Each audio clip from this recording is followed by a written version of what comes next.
Olá pessoal, tudo bem? Sejam muito bem-vindos a mais uma aula e o tema de hoje é hipertensão arterial sistêmica. Para começar, vou me apresentar. Meu nome é Giovana César, eu tenho 22 anos, sou graduanda em Biomedicina na Universidade de São Judas Tadeu, meu campus é Vila Leopoldina, e atualmente sou assistente ADM na indústria farmacêutica Eurofarma. Então, aqui nesse slide eu coloquei um pouquinho do que a gente vai falar no nosso conteúdo, que é uma breve introdução do que é a hipertensão arterial, o que é a hipertensão propriamente dita, né? O diagnóstico, tratamento dessa doença e a conclusão da aula. Então, para começar, a gente vai falar um pouquinho do que é a hipertensão arterial sistêmica, como uma breve visão. Então, a hipertensão arterial, conhecida também como pressão alta, popularmente, é uma condição em que a pressão do sangue na artéria está constantemente elevada. E o que isso significa? Isso significa que o coração vai precisar trabalhar mais para bombear o sangue, o que pode levar a problemas de saúde, como doença cardíaca e derrame também. Então, normalmente, a pressão arterial é medida em dois números. A pressão sistólica, que é quando o coração bate, e a pressão diastólica, que é quando o coração relaxa. Quando esses dois números estão acima dos níveis normais, a gente pode considerar que a pessoa tem hipertensão ou pressão alta. Então é importante monitorar e tratar essa condição para evitar complicações. Aqui eu trouxe para vocês um esquema desenhado, de um resuminho do que é hipertensão arterial sistêmica, tá? E o que ela pode causar, quais são os fatores de riscos, o que deve ser evitado, tá bom?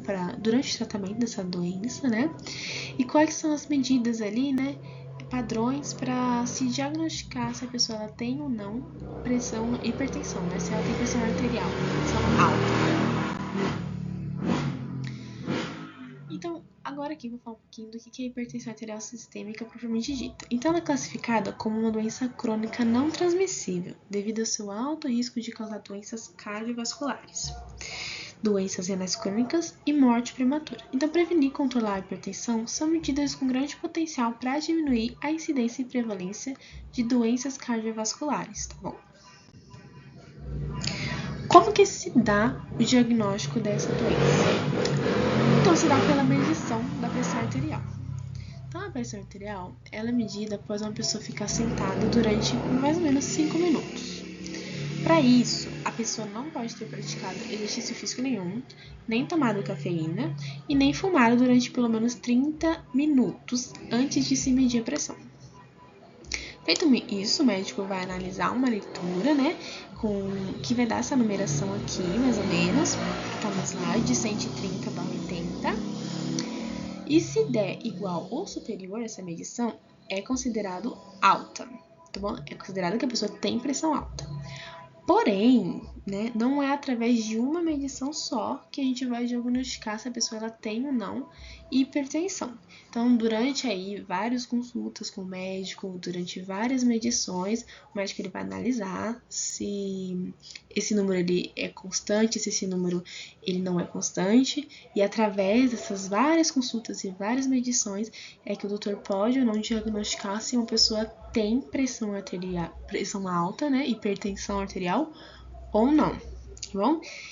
Se não for suficiente, se ainda há dúvida sobre isso, o doutor o médico, ele pode recomendar o uso de um monitor de pressão arterial de 24 horas. Então, esse monitor ele é um dispositivo portátil com bateria e ele é utilizado na cintura, que é conectado a um manguito de pressão arterial usado no braço. Então, a leitura desse aparelho vai determinar se a hipertensão arterial, se a pessoa tem, hipertensão arterial, e também vai determinar a gravidade que está essa hipertensão. Qual que é a gravidade da doença? E qual que é o tratamento da hipertensão? Então, basicamente, o tratamento vai consistir em dieta, exercício e medicamento para reduzir a pressão sanguínea. Então, a hipertensão primária, ela não pode ser curada, mas ela pode ser controlada. Para evitar complicação, e para isso é necessário uma extrema mudança no padrão de vida da pessoa, no estilo de vida. Então, o que é recomendado pelos médicos, né? Que as pessoas diagnosticadas com hipertensão arterial monitorem sua própria pressão arterial em casa. Então, isso vai ajudar com que haja motivação das pessoas para seguir a recomendação médica a respeito do tratamento. Então, pessoas com sobrepeso e pressão arterial são aconselhadas a perderem peso, já que as pessoas com obesidade, diabetes ou níveis elevados de colesterol, alterações na dieta também, para que seja rica em fruta, verdura, laticínios com baixo teor de gordura, tá bom? E com teor reduzido de gordura saturada e gordura total. As pessoas que fumam devem parar de fumar urgentemente. E também diminuir e limitar a ingestão de álcool e de sódio.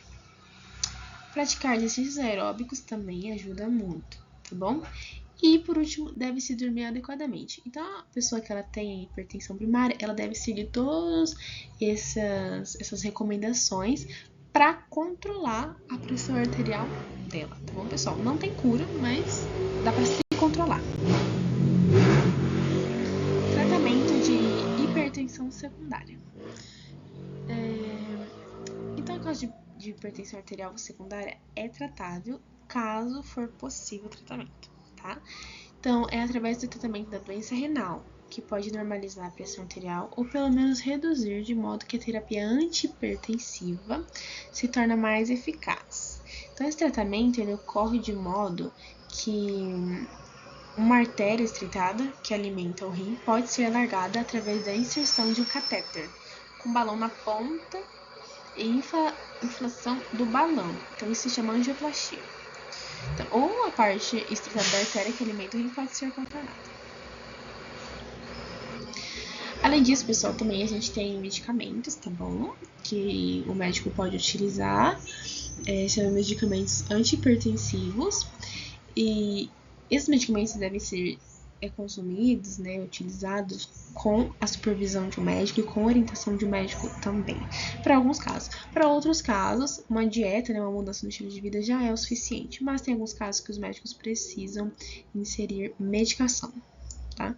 Então, a conclusão da nossa aula, né, a gente vai concluir que a partir de todo o conteúdo que foi exposto aqui, a pressão arterial, caso não tratada, ela aumenta o risco de uma pessoa desenvolver doenças cardíacas, insuficiência renal ou acidente vascular cerebral em uma idade muito precoce. Então, a hipertensão é um fator de risco mais importante para acidente vascular cerebral. E o tratamento, que reduz a hipertensão arterial, diminui muito o risco de acidente vascular cerebral e insuficiência cardíaca. Então, esse tratamento ele também pode reduzir o risco de ataque cardíaco, embora não seja um tratamento assim drástico para redução, né? Pode acontecer. E é isso. Agradeço muito a vocês que assistiram essa aula, tá? Aqui nesse slide eu deixei a bibliografia de onde eu achei todo o conteúdo para essa aula. Caso terem alguma dúvida, pode me mandar, tá bom? E caso precisem de alguma ajuda com mais bibliografias, também mando para vocês. Muito obrigada, até a próxima. Tchau, tchau!